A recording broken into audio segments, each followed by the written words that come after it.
If you want to learn how you can turn your existing data in the context of a Delphi application to life into visual and appealing charts, then this video TMS FNC Chart data binding is for you, where we will show you in this video how the central TTMS FNC Chart database adapter, this central component, makes the link between your dataset and our FNC chart to take the data and visualize it in a chart. We will show you how you can do this automatic form of data binding, and on top of that we will show you how you can control what series of your chart display what data from your data set and how you can further customize this data binding process.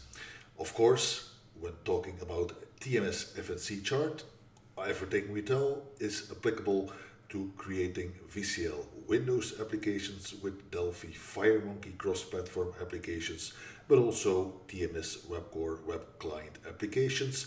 And with that range of frameworks, you can of course target all the current existing operating systems from Windows, iOS, Android, macOS, Linux, to the web, to everywhere as such. Come with me and have a look in the Delphi IDE how we can achieve this. So here we have the sample FireMonkey application for showing you the data binding in the Delphi 13 IDE. The full source code of this sample application is available for you to download it. Follow the link below this video, and so you can play with it, experiment with it yourself.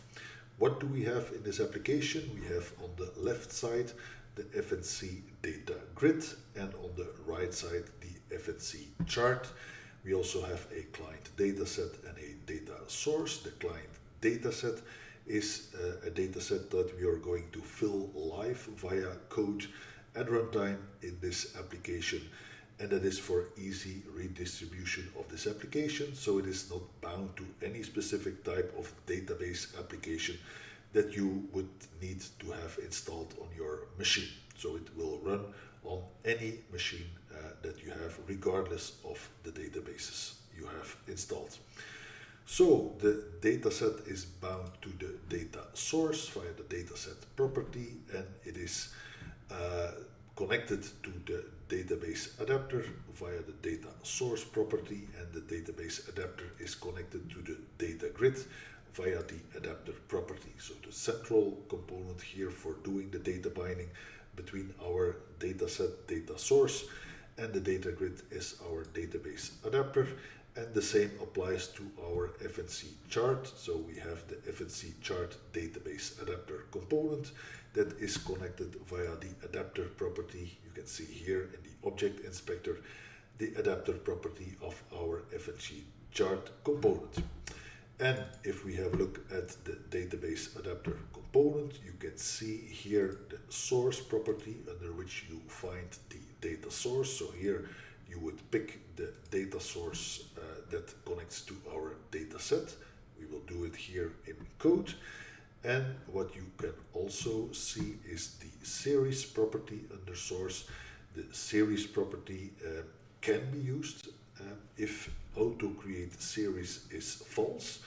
It can be used to set up the connection or the link between the fields in your dataset and the series created on the FNC chart. But here we will start off by setting auto create series to true, which means that our FNC chart will create the series for each of the fields it finds in our dataset.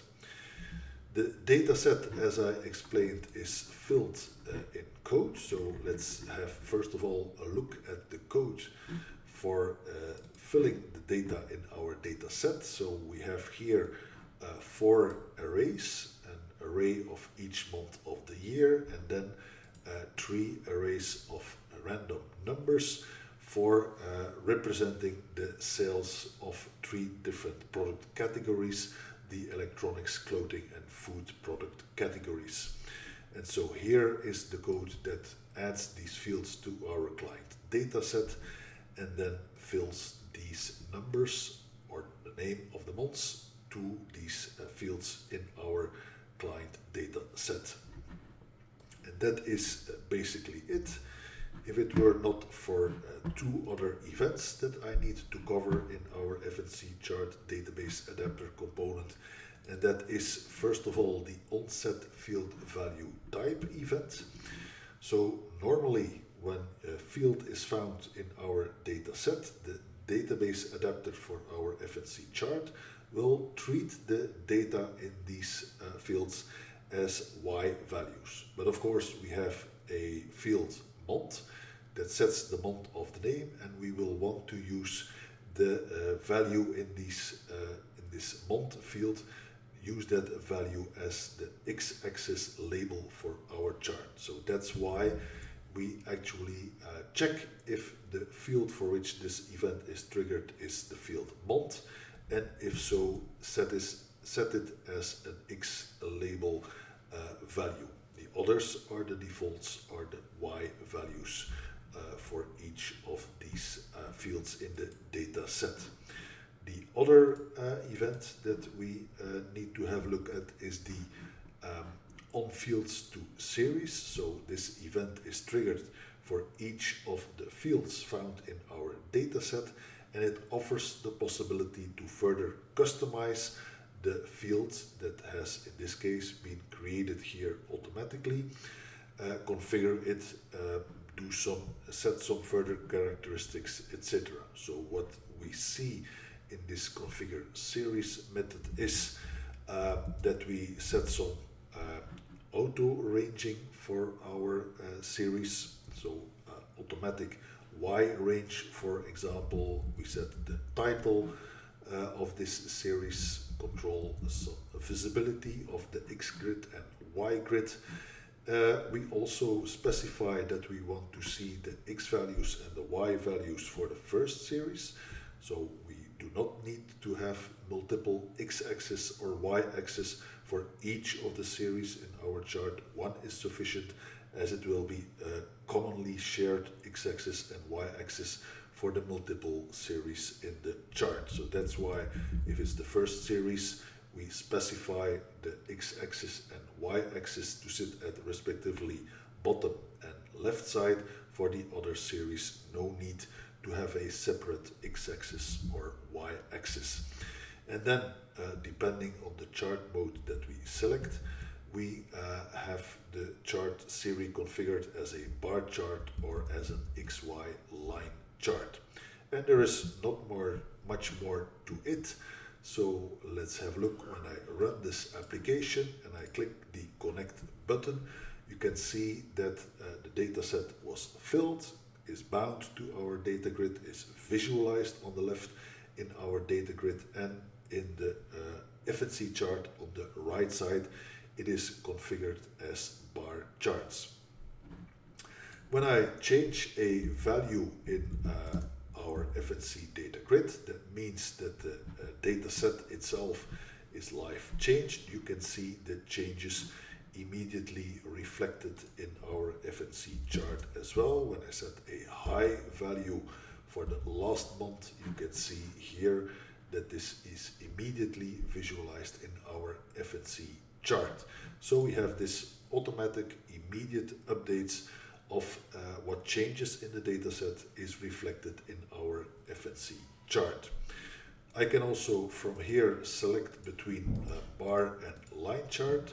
So when I go and have a look at the code for this buttons clicks, you can see here that the chart mode is set to bar or to line, and then the applied chart type is called, and this method will simply change the chart type. So it will call the configure chart series again, and in this configure chart series you see that it checks the chart mode, and depending on bar or line it sets this CT bar chart type or the CT XY line chart type. Here I have first demonstrated the auto series creation. Now we can also have a look at programmatic series creation. And so what we do for this is we include this a part of the code. So what you can see here that I set for the database adapter the auto create series to false, and then I would, in this case, add two series that I want to be created, and here I set up the mapping for these two series to be created. So the first series I use for the Y value the electronics field in our dataset, and for the X label I use the month field. And for the next series I will not be using an X label because it is a shared X label, no need to set it again, and the Y value here is mapped on the food field in our data set. And that is sufficient to have programmatically set up the link between fields in our data set and series in our FNC chart. You can see it here that only two series have been added for electronics and for food. And finally, a last thing that I wanted to show you was some further customization of visualization of data in our grid. You have seen that regardless of the values, all the series had a kind of unique color, automatically selected color, and here what I'm going to do is when I will do dynamic coloring of series values, and I do this with the event on fields to point. That event is triggered for every point in every series, and so here I check this only for the first series, and when the value found for this series is larger than 200, I set the point color to lime, so that is a clearly visible difference in our FNC chart. So when I include this code and perform this connection again, you can see here this bar in the lime color, and that is because it just exceeds 200, so it is matching the condition to become the lime color. So that was the introduction to data binding you can perform with our FNC data grid.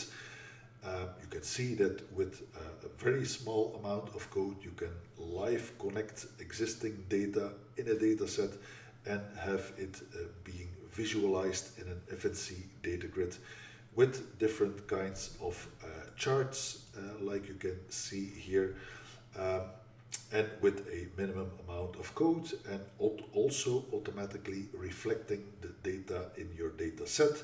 When you edit the data live in your application, it is automatically updated in your FNC chart. As I said, you can download the full source code of this sample application, experiment with it yourself, and you can do that with the fully functional trial version of FNC Chart already. I hope you are inspired by this content of the video. There is more FNC Chart content coming, so therefore like this video and subscribe to our channel below this video so you stay informed of the next upcoming videos. Thanks for watching.